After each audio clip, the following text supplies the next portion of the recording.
ரசம். ரசம் செய்ய தேவையான பொருட்கள்: 50 கிராம் புளி, 750 மில்லிலிட்டர் தண்ணீர், 125 கிராம் தக்காளி, 4-5 துண்டு பூண்டு, 1/4 டீஸ்பூன் கடுகு, 10-15 மிளகு, ருசிக்கு ஏற்ற அளவு உப்பு, 1 டீஸ்பூன் ஜீரகம், 1 டேபிள் ஸ்பூன் எண்ணெய், 2 உலர்ந்த மிளகாய், 6-8 கறிவேப்பிலை, 1½ ஸ்பூன் ரசம் பவுடர்.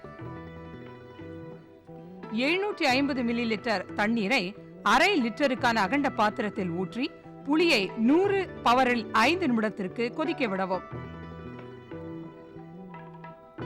அதை குளிர வைத்து வடிகட்டி புளி தண்ணீரை எடுக்கவும். 1 லிட்டர் மீடியம் கேசரோலில் புளிச்சாறை ஊற்றவும்.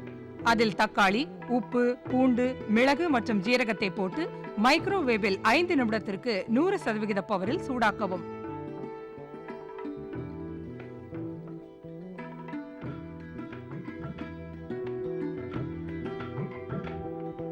அதை வடிகட்டி கீழே வைக்கவும். 1½ லிட்டர் டீப் கேசரோலில் 100% பவரில் 1 நிமிடத்திற்கு எண்ணெயை சூடாக்கவும். கடுகு, உலர்ந்த மிளகாய் மற்றும் கறிவேப்பிலையை எண்ணெயில் போட்டு மைக்ரோவேவில் 100% சூட்டில் 1 நிமிடம் சூடாக்கவும்.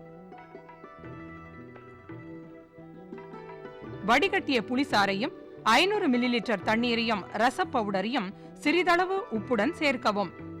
100% சூட்டில் 7 நிமிடத்திற்கு அதை கலக்கியவாறு சூடாக்கவும். பரிமாறும் முன் நன்கு கலக்கவும். அப்பளத்துடன் பரிமாறவும்.